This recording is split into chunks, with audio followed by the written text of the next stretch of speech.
Durante o julgamento de pedido para derrubar a medida protetiva que proíbe professor de se aproximar de aluna de 12 anos no Paraná, um desembargador falou que, aspas, mulheres estão loucas atrás dos homens.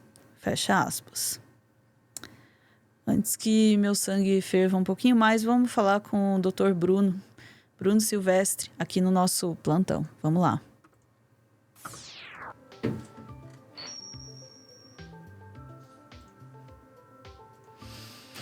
Doutor Bruno, já vou começar no meu comentário aqui. Decepcionada, porém não surpresa. Esse corte eu vou fazer também por conta do peso dele e das situações que tem sido desdobrado. Eu vou meio que falar ele direto aqui, não vai precisar nem mostrar a matéria, mas tanto o UOL quanto o G1 já trataram dessa matéria, e eu vou pegar alguns pontos para o pessoal entender. Basicamente foi o seguinte, uma garota de 12 anos, ela tinha sido assediada por um professor, e aí ela tinha uma medida protetiva para dizer que esse professor ficasse afastado dela. Aí a defesa estava dizendo que ele não assediou e etc., e estavam julgando o recurso sobre isso. Houveram comentários nos votos. Cada desembargador tem o que a gente chama de livre convencimento motivado. Você pode acreditar no que você quiser, mas você tem que ter uma base para o teu pensamento. Por 4 votos favoráveis à menina e contrários ao recurso, contra um voto favorável ao recurso e a favor do professor, esse recurso ele foi derrotado, ele foi rejeitado, ou seja, a medida liminar se manteve. Então, a proteção da menina, que é o mais importante, foi mantida. Que bom, Bruno. Bom, Já me deu um alívio. Esse é o primeiro ponto. Aí o que acontece? O desembargador, na hora de dar o voto dele, ele usou uma coisa que normalmente a gente usa para fatos notórios. Por exemplo, aquilo que é notório não precisa ser provado. Por exemplo, eu olhei e disse que o céu estava azul. Isso é notório, o céu é azul, tudo bem.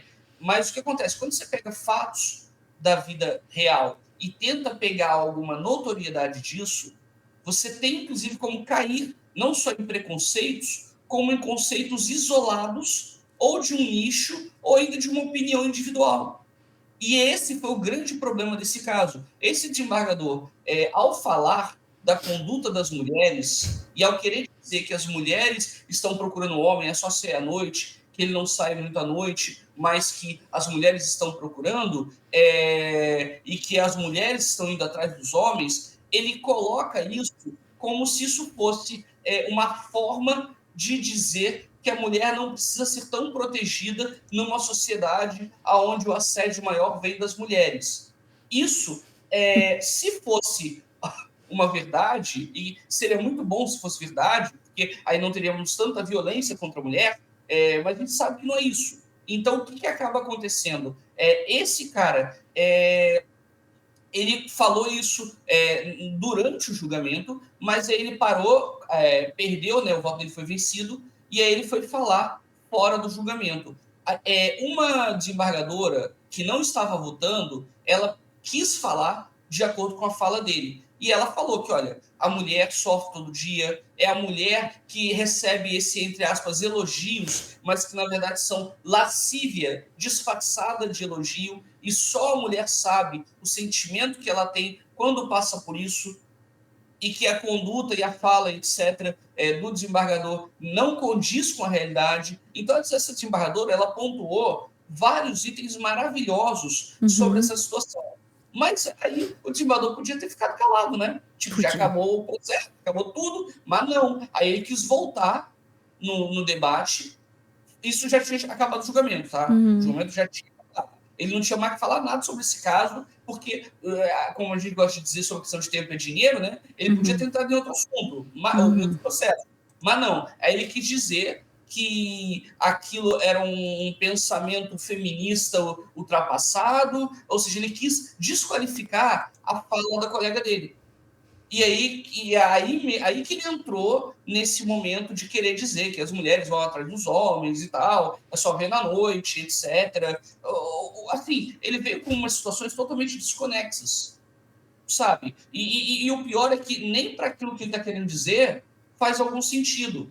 Porque aquele negócio, se você vai numa boate e vê muita gente se beijando, não dá para dizer que na noite todo mundo se pega. Não, você está indo num lugar adequado, num lugar específico. Então, Uhum. assim, a forma que ele falou, ela não tem relação nem com uma interpretação da realidade, nem com um retrato, um recorte de uma determinada situação, porque ele tenta generalizar tudo. Então, ele faz uma mistura muito louca, uma mistura muito doida. Então, assim, ele foi totalmente inadequado. E aí, agora eu vou tratar, a gente aqui, primeiro, eu relatei o problema que Uhum. aconteceu de inadequado e a crítica a esse pensamento na segunda instância do Poder Judiciário. Uhum. Assim, é evoluído, mas esse tipo de fala é completamente inadequado. E aí a gente começa com as repercussões. Primeira repercussão, a OAB foi lá e repudiou. Existe uma mulher presidenta, né, na OAB do Paraná, e ela se pronunciou contra a fala do desembargador e pediu uma postura do tribunal. Aí teve uma nota do desembargador dizendo que ele é favorável à defesa da igualdade de direitos, etc., que ele lamenta que tenha interpretado dessa forma, ou seja, com aquela esquiva tradicional. É, Aí teve uma outra peço desculpas do. a quem se ofendeu. Exatamente, nessa linha. Aí a gente teve outras duas notas, uma geral do tribunal e uma outra da Comissão de Igualdade, que falaram sobre isso. O CNJ já falou que vai investigar esse desembargador por conta disso. Em uma das matérias, inclusive, que eu li aqui, ela diz que esse desembargador ele já tinha sido julgado e condenado por Lei Maria da Penha por supostamente ter agredido a mãe e a irmã. E aí ele só não cumpriu a pena de 7 anos, de 7 meses, porque prescreveu. Ao que parece, é isso que eu apurei aqui. Então, Então. seja, em que em 2018 tinha sido condenado numa situação dessas, mas não cumpriu a pena por prescrição. E que E tá lá esse cara julgando, né, está lá cá? É. julgando essa parte e que tem essa fala. Então, assim, é uma mistura muito grave, muito complicada dessas situações. Mas o que a gente pode tirar de importante desse caso e que eu acho que está começando a repercutir? Semana passada, uma advogada grávida Ah. foi proibida por um desembargador de ter a preferência. Ela teve que ficar 7 horas esperando. Eu sei o que é isso, ficar 7 horas parado aqui na frente do computador, esperando a sua vez de ser julgado. E aí você vê milhões de outros processos. É desgastante. E aí o que acontece? Ela grávida teve rejeitado esse direito, um direito que não é uma opção, tá? Se ela invoca esse direito, ela tem essa garantia para ela. Uhum. E não foi concedida. E aí a gente viu a repercussão que teve, e aí o desembargador lá pediu uma licença e licença médica. Eu não sei como é que esse desembargador aqui vai lidar, mas a questão é, o que é importante, esse é o recado que eu deixo dessa situação, é o seguinte, a sociedade hoje está monitorando o que está acontecendo, seja nos tribunais, seja no legislativo, seja no executivo. As coisas não são mais feitas da forma que eram antigamente, em que não havia o acesso.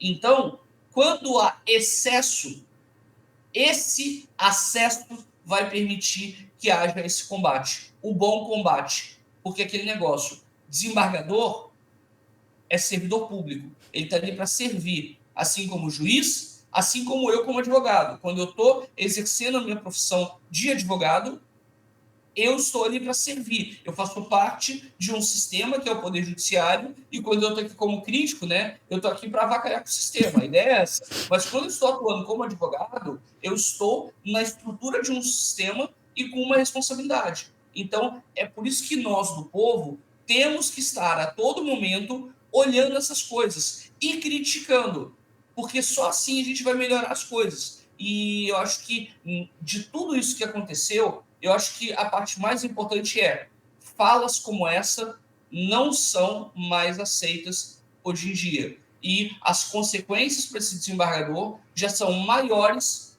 dos que as que eu via 5 anos atrás. Então, eu acho que a gente, como sociedade, está começando a dar pequenos passos para situações civilizatórias melhores. Porque o problema não é a gente ter condutas inadequadas, porque isso, infelizmente, toda a sociedade tem. A diferença é como a gente lida com elas. Se a gente só aceita, se a gente dá risada ou se a gente combate. E o que está acontecendo agora é o bom combate. E é com essa fala que eu quero terminar esse corte. Porque eu acho que a gente está lutando o bom combate e a luta por melhores condições de gênero e uma sociedade mais digna. Te agradeço, Bruno, por dar uma perspectiva positiva em algo que é desesperador. Desesperador. Como mulher, saber a situação e como a mulher é tratada no sistema judiciário. Né? Eu queria acrescentar uma questão, salientar algo desse caso aqui que me deixa especialmente indignada. Não apenas o comentário absolutamente machista, misógino, né? Mas o comentário feito no contexto de um julgamento que trata de uma criança, né? De uma criança que sofreu um assédio, né? E esse tipo de comentário, se dá para tirar alguma satisfação disso, eu fico satisfeita que isso esteja exposto e que essa realidade esteja exposta, porque hoje muitas mães, muitas crianças, muitas pessoas sofrem os mesmos tipos de comentário, muitas vítimas de assédio, muitas mulheres vítimas de assédio, vítimas de abuso, vítimas de violência, ouvem cotidianamente esse tipo de coisa dentro do sistema judiciário, de operadores do direito, e muitas vezes isso não ganha a luz do dia. Então, que esse caso seja exemplar, né, e que haja alguma consequência, mas que a gente não esqueça que esse não é um caso isolado. Tá? Isso não é um caso isolado. O sistema judiciário brasileiro, especialmente o paranaense, é especialmente duro com as mulheres. Eu penso muito nisso porque muitas vezes a gente incentiva as pessoas, né? Lute por seus direitos, denuncie, e as pessoas não imaginam que ao buscar os seus direitos elas podem sofrer mais violações de direitos ainda. Então, para quem tiver passando por esse tipo de situação, um dia as coisas vêm à tona e as coisas saem nos lugares necessários. Espero que as pessoas, as mulheres envolvidas nesses casos, os dois que você mencionou, né, também da advogada grávida, tenham amparo e força para continuar trabalhando nessa área. Para todo mundo, né, Bruno? Tem que ter estômago. Obrigada, Bruno, por trazer esse corte, por trazer uma perspectiva feliz e por me dizer que o recurso foi negado também. Eu não sabia disso e pelo menos me deixa um pouco mais tranquila que uma criança está protegida. É isso. Beijo, gente. Chat, a gente volta em instantes.